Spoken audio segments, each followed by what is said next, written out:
Okay, wow. You've really given us quite the reading list here.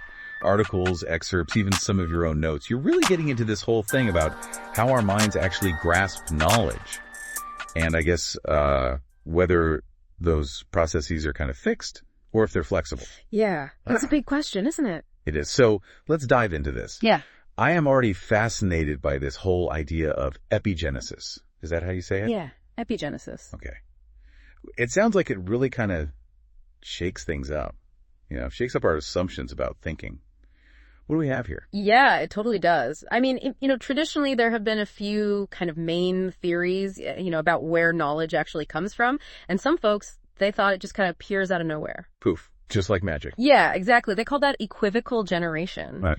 It's kind of, imagine, knowledge just popping up like mushrooms after a rain shower. Okay, I love a good mushroom analogy. Mm-hmm. But, yeah, that doesn't really quite feel right, does it? Exactly. Others leaned more towards, like preformation. And so think of this, like, a tiny blueprint that unfolds, into like a giant oak tree. So this theory suggests, like, we're born with all the knowledge we'll ever have, just waiting to, kind of unfold. So we got magical mushrooms and tiny blueprints. What's option number 3? That's where epigenesis kind of enters the picture. And this idea says, okay, so our minds, they develop through constant interaction with the world. So like an embryo, we start with these basic structures, but how those structures actually, grow, it depends on this really complex kind of dance between, our genes and our actual lived experiences. Okay, that makes a lot more sense. But it also, it raises tons of questions like, how much is like pre-programmed versus like shaped by our experiences? Absolutely. And you know what? A lot of this debate about epigenesis actually boils down to one single paragraph in Kant's Critique of Pure Reason, paragraph 27 to be exact. Oh, good old paragraph 27, always stirring up trouble. Why does this paragraph have everyone so, riled up? Well, Kant, he actually uses this analogy of an embryo to describe how our minds develop categories to kind of make sense of the world. But then he gets a little tangled up trying to make that fit with his whole idea of a priori knowledge. Okay, so time for a quick definition check here. A priori knowledge, for those of us who haven't, spent the past week just like buried in Kant. Right, good point. What are we talking about here? Yeah, so a priori knowledge, you can basically think about it as knowledge that we have, that's independent of any particular experience. So think of it like, the basic rules of logic or even math, things that seem to be like, built into the very structure of how our minds work. And so Kant, he believed that these, a priori structures were just totally essential for us to even make sense of the world around us. So he was trying to kind of, bridge this gap between this like fixed pre-programmed knowledge and the kind of flexibility of epigenesis. Exactly. And that's actually what makes paragraph 27 such a battleground. It really highlights this fundamental tension between, our kind of innate mental structures and the way that our experiences actually shape us. I can see why you called this deep dive a challenge. So if epigenesis is all about this interaction, like where exactly is the action happening? Where's the the meaning-making factory in our minds? That is a brilliant question. And I think the key really lies in how our pre-existing mental categories, the ones that, Kant was just so obsessed with how those actually encounter the world. So it's not just about having these categories kind of like floating around in our heads. It's about what happens when they actually collide with reality. Exactly. It's that interaction itself, the way our minds actually categorize and interpret, the raw data of experience. That's what actually creates meaning. It's like, a spark flying between our inner world and, and the world outside of us. Okay, I love that, like a spark. But hold on, there's another piece of this whole puzzle that I found just so fascinating. Some folks, and I know we read about Bouveres, they suggest that even these a priori categories, they might actually be shaped by evolution. So does that mean that our minds could actually change over time? It's a mind-blowing concept, isn't it? It really takes us to this intersection of Kant's philosophy and, and modern epigenetics. So we're not just talking about individual development anymore. We're talking about the evolution of the human mind, itself. Precisely. Epigenetics has shown us that even our genes are constantly, responding to the environment. They're switching on or off, depending on kind of what's happening around us.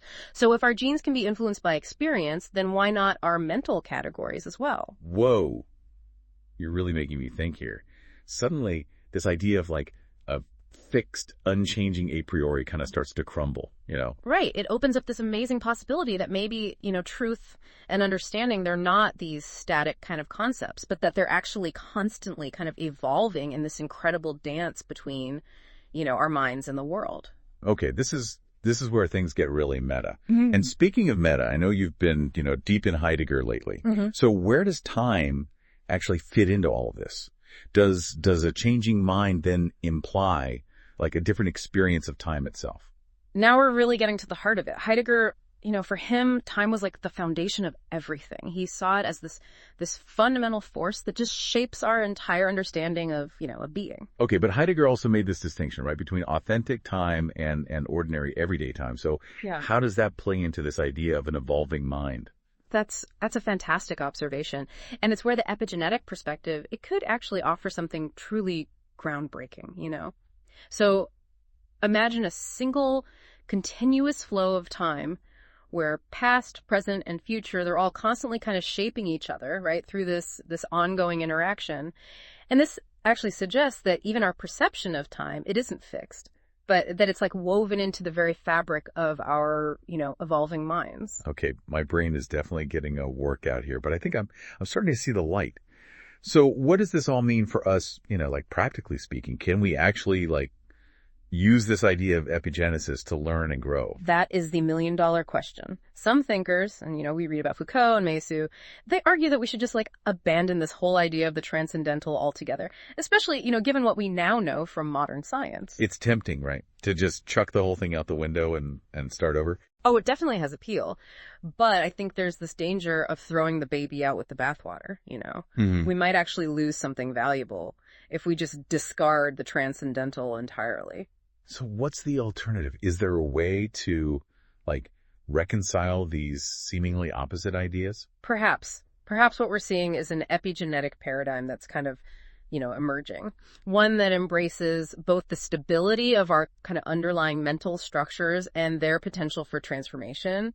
So a kind of middle ground between rigid innatism and just like complete relativism. Exactly. A more nuanced, dynamic understanding of reason that acknowledges, both the constraints and the incredible plasticity of our minds. And this, I believe, is where Kant's insights, reinterpreted through the lens of modern science, can really offer us, a way forward. Wow.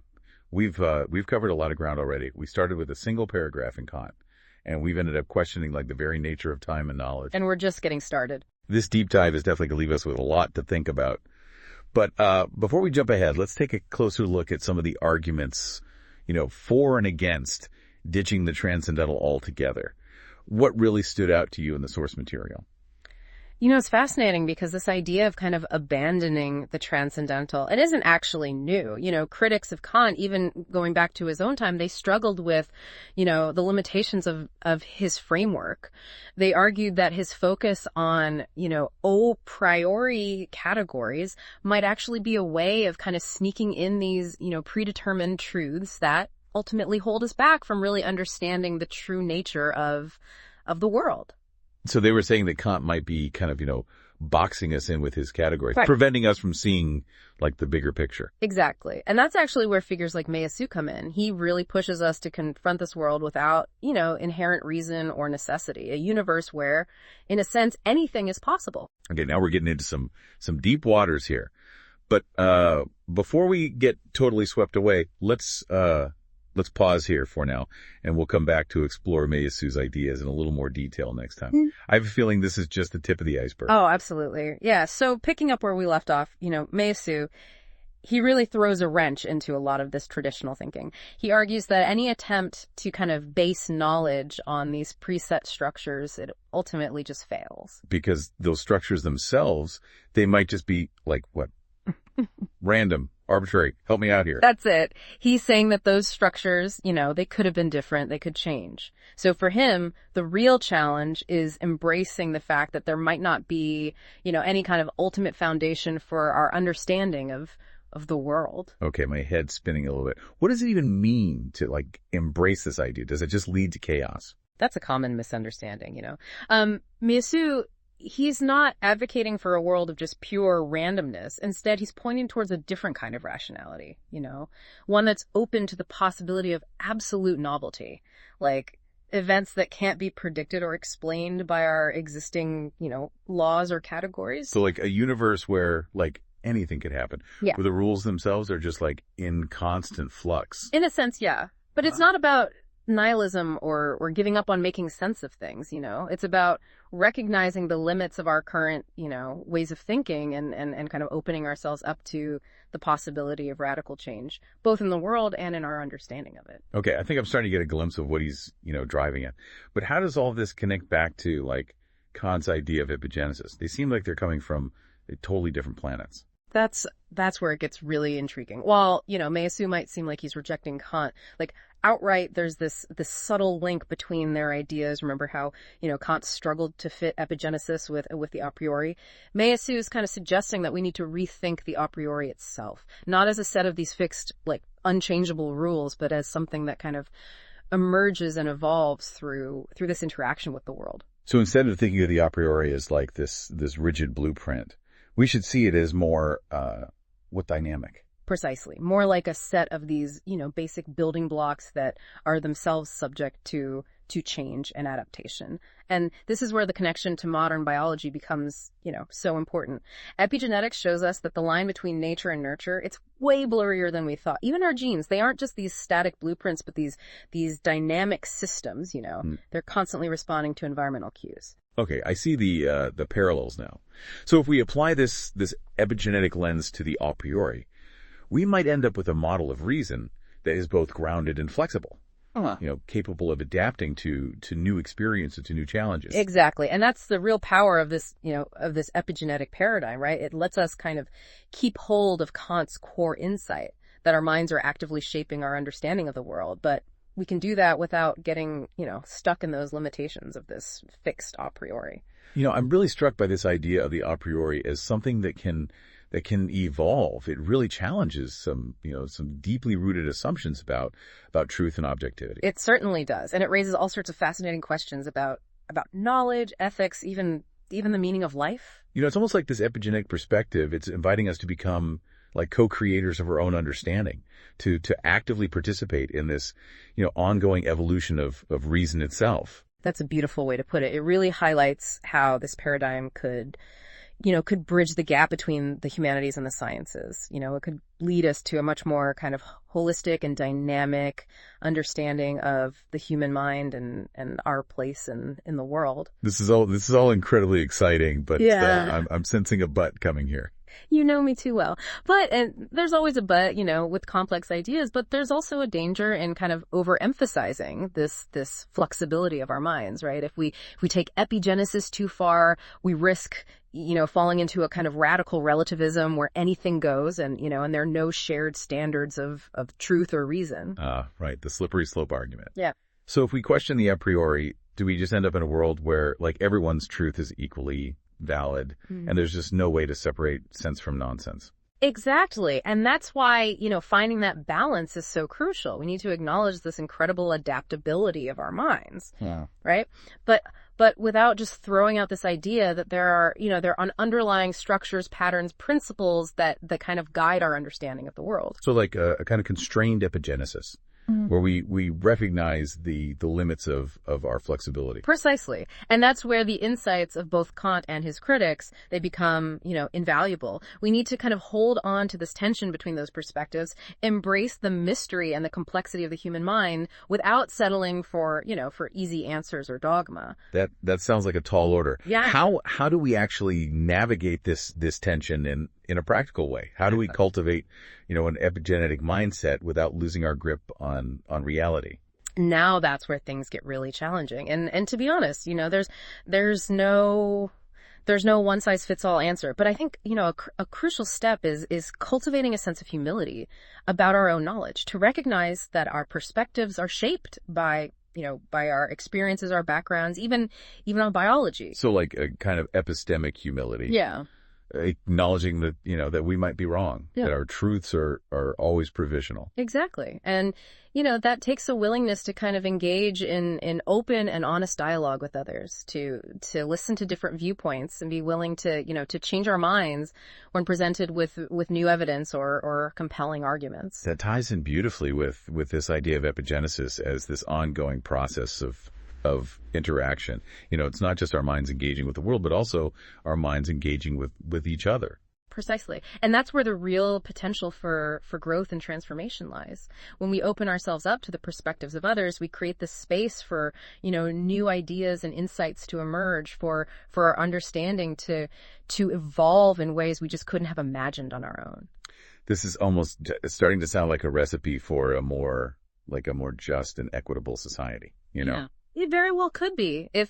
If we can learn to kind of embrace this epigenetic nature of our minds, to see ourselves not as these isolated individuals with fixed beliefs, but as participants in this dynamic web of relationships and interconnections, it might just change how we relate to each other and to the world around us. That's a powerful vision. And it makes me wonder, if we can apply this epigenetic lens to society as a whole, could we create a more, a more adaptable, more resilient kind of culture, one that's better equipped to kind of handle all of these, these complex challenges that we face? It's a possibility worth exploring. And I think there's a growing recognition across many fields, in science, politics, economics, that our old ways of thinking, they're just not enough to deal with these complexities of the 21st century. So do we need like an epigenetic revolution to shake things up and create new ways of seeing and being in the world?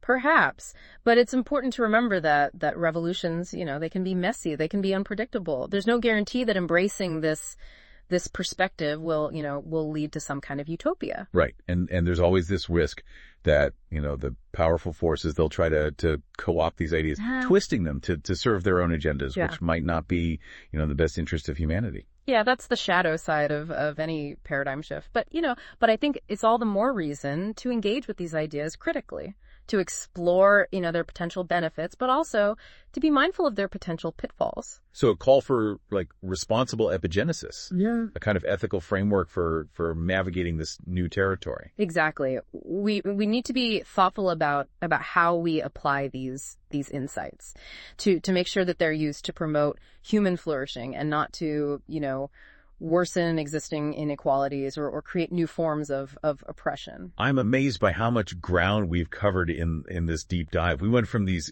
intricacies of Kant's philosophy to the cutting edge of modern science. Yeah. And yet I feel like we've only scratched the surface. Oh, there's so much more to explore. So many avenues for further research and reflection. That's what makes it so exciting. It feels like we're standing at the edge of a major shift in how we understand ourselves and the world around us. It's an incredible time to be alive and thinking, and I believe this epigenetic paradigm, it's a powerful lens for making sense of the complexity and the possibilities ahead.